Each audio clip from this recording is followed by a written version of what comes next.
윤석열 대통령님을 아직도 공산주의자, 독재자라고 말하는 사람들이 있습니다. 윤석열 대통령님이 독재자가 될 수 없는 이유를 설명드리겠습니다. 우선 윤석열 대통령님이 지키려는 자유민주주의 체제에서는 독재자가 출현하기가 어렵습니다. 그러나 자유민주주의가 종말된다면 독재자가 출현할 수 있습니다. 자유민주주의의 설계자인 미국의 국부 중 한 분인 벤자민 플랭클린은 이렇게 우려하였다고 합니다. 자유가 넘치는 나머지 오히려 다수결에 의한 정치 통치로 변질되고 직접 민주주의화되는 것이라고 했습니다. 직접 민주주의로 변화하고 나서는 수많은 폭동이 일어나기 시작하고 혼란과 혼동이 발생합니다. 이러한 일이 있은 이후에는 반드시 독재자가 출현하게 된다고 걱정했습니다. 그리스 헬라 역사가 그 예시라고 말했습니다. 마찬가지로 자유대한 미국에서 자유를 잃어버리게 된다면 직접 민주주의로 빠지고 폭동이 발생하고 그리고 독재자의 출현, 순서가 이렇게 진행된다고 합니다. 자유민주주의와 민주주의의 가장 기본적인 차이는 개인의 자유와 권리 인정 유무입니다. 자유민주주의에서는 개인의 자유와 권리가 보장됩니다. 왜냐하면 창조주를 인정하기 때문입니다. 종교가 없으신 분들은 이게 무슨 소린가 하실 겁니다. 하지만 종교가 있든지 없든지 창조주를 인정하는 것은 자신이 세상에 독립된 한 사람, 귀중한 생명임을 알게 됩니다. 자유민주주의의 시초인 미국에서는 이 체제를 만들 때 미국의 독립선언서를 작성하였습니다. 미국의 독립선언서에는 창조주가 인간에게 누구에게도 양보할 수 없는 생명, 자유, 행복, 추구의 권리를 주셨다고 기재하였습니다. 신앙의 자유, 종교의 자유, 표현의 자유, 결사의 자유, 집회의 자유, 언론의 자유, 출판의 자유가 여기서 파생된 것이고 이런 것들이 독재자의 출현에 견제합니다.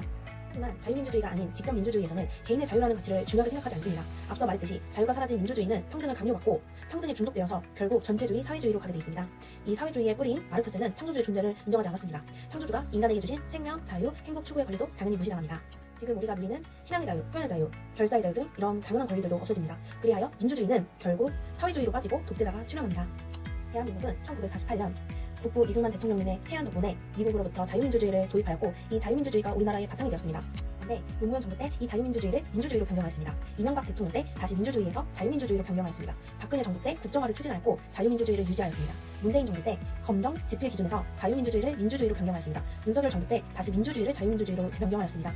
여러분, 자유민주주의를 수호하겠다는 윤석열 대통령님이 독재자가 맞겠습니까? 그가 북한의 김정은과 중국의 시진핑처럼 집회의 자유, 종교의 자유, 신앙의 자유를 억압합니까? 이어 카톡, 유튜브를 검열하여 표현의 자유를 억압하는 민주당과 이재명이 독재자 김정은과 그 부역자들이 아니겠습니까?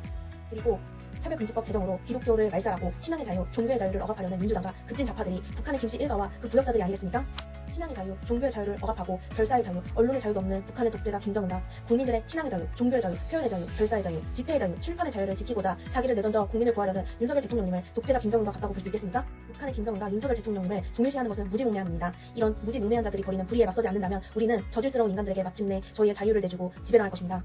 자녀들에게 신앙의 자유, 종교의 자유, 표현의 자유가 있는 대한민국을 물려주십시오.